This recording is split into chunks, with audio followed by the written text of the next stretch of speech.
Day 8. Freedom of discipline. Today was Nikki's birthday, and she wasn't happy about turning 50. She came to me to get some help with her consulting business. Floundering was the word she used to describe it, but Nikki did not look like she was floundering.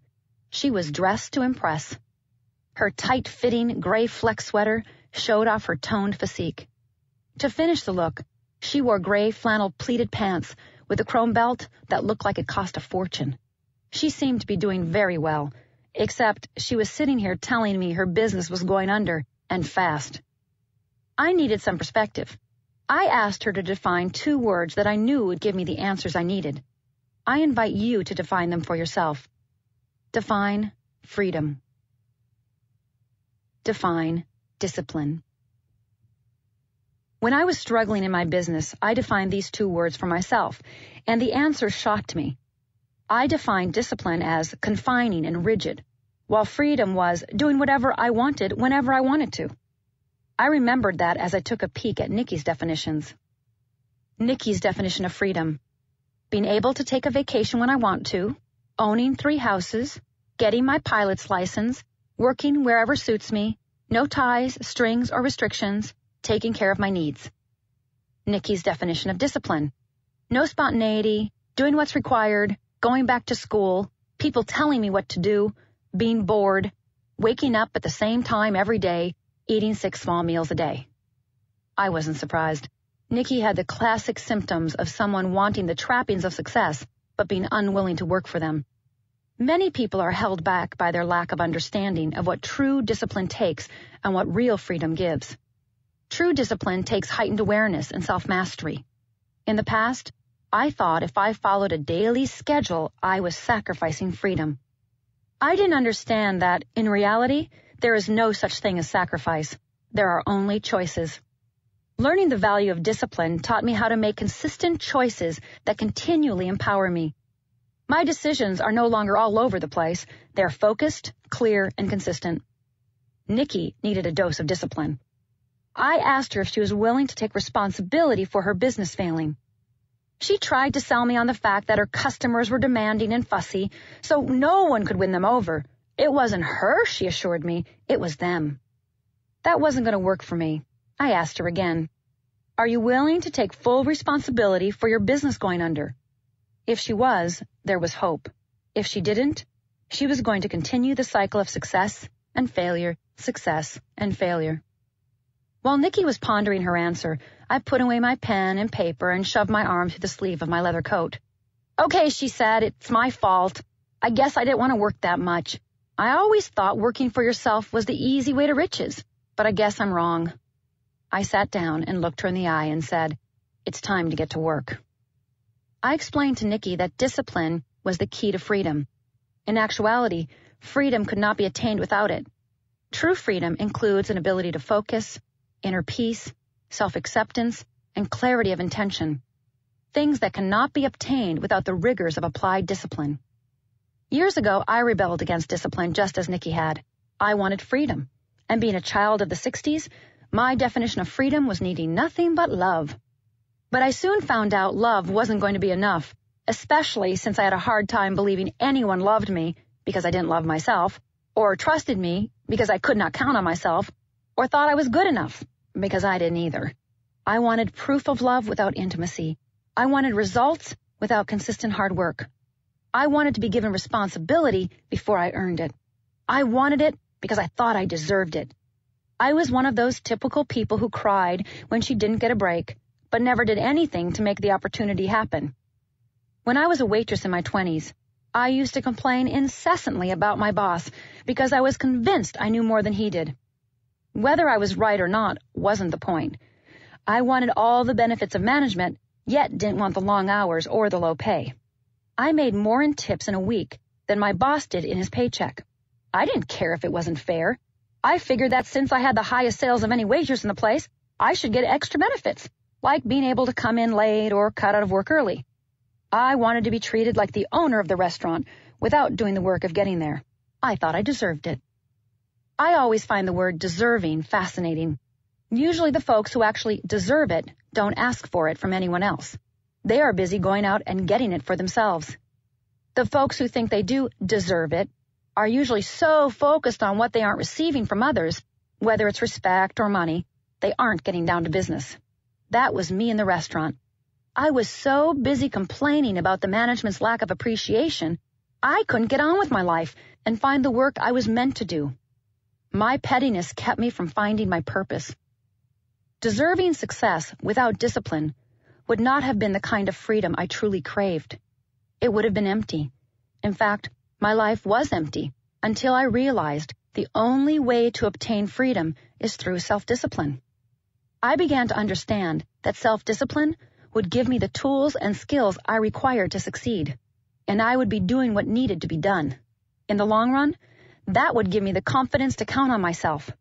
I grew up, and that was an important step in my healing. My mantra became, true freedom lies within the lessons of self-discipline.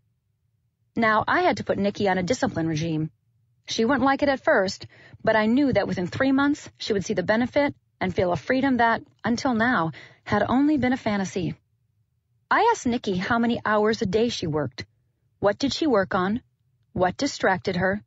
What kept her focused? What turned her on and off? What were her monetary goals? How many clients did she have? Etc.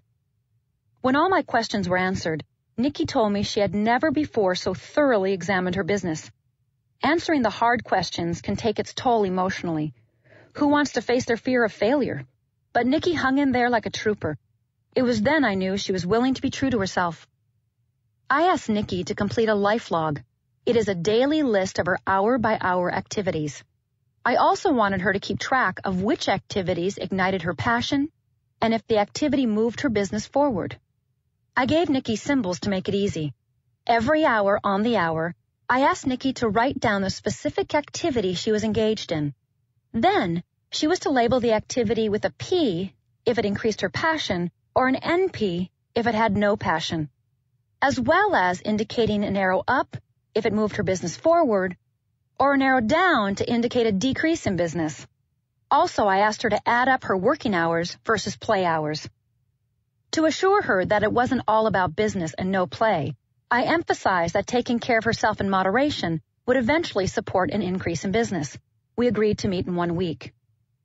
I invite you to create a life log of your own to find out how you are spending your time. If your career is fine and love is the reason you're listening to this audio program, you can do the exercise with one modification. Instead of an arrow indicating an increase in business, the arrow can point to an increase of love in your life. After 1 week, Nikki was surprised by the direction of her arrows. Most were pointing down. She admitted that whenever she was jabbering on the phone to a friend or an acquaintance, she used to rationalize it by telling herself, "You never know." I pointed out that there is truth in that statement because you never know where your business can come from. But talking to your friends about the party on Saturday most likely will not increase the number of your consulting contracts. Her total working time added up to 41 hours, while her play time equaled 35. The rest was divvied up between sleep and necessary maintenance tasks such as showering. "At least I'm balanced," Nikki quipped. I was unimpressed. I appreciated her commitment to a balanced lifestyle, but I suspected it wasn't something she did consciously. She was just drawn to play first and almost had to force herself to work. That was clear on her ratio of passionate versus non-passionate activities. NP far outweighed P. Nikki had a choice. She could either turn her play into a money-making venture or focus on creating more passion in her present career. I asked her to choose. She had an interesting answer. "If I make money at play, it won't feel like play. It will take the fun out of it. I want to keep my play and work separate." Nikki seemed very clear on this point. It was an interesting perspective.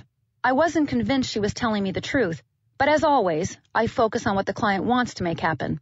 My theory is, let's act as if Nikki is telling the truth, because if we do, the results and her attitude will prove whether it is true or false soon enough. With her focus on discipline, business was a priority. I asked her to find a friend to help her brainstorm things she could do. Together, they came up with a list of activities that could increase her business opportunities, such as networking meetings, joining the Chamber of Commerce, redesigning her website, etc. With her list in hand, she started to commit to one activity a week. First, she joined the chamber and volunteered to help with their membership drive. Next, she held an open house at her office and invited all her past clients. As she became more accountable to others, she felt a surge of confidence, and then it hit her. She was mixing business and pleasure effortlessly. At our next meeting, she could barely contain her excitement. Nikki had always thought chamber meetings and networking organizations were for losers. She had no idea the benefit these types of activities could give her, such as connecting her to other business owners, meeting new potential business clients, and most importantly, feeling like part of a group. I never realized before how I used play to avoid business. I never knew focusing on discipline could be so much fun, said Nikki. As she started to mix business and pleasure, she naturally found herself being more accountable because it was something she loved.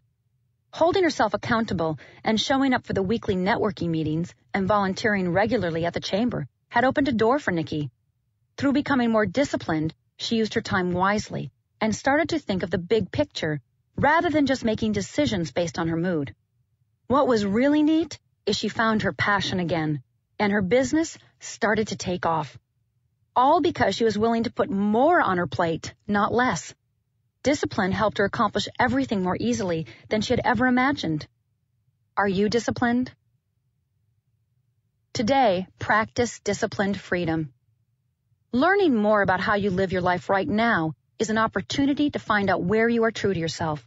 The more information you have, the more you will be inspired to change your life. Go ahead and answer the following questions. Can you count on yourself to finish a task that you started? How many projects are left undone in your home right now?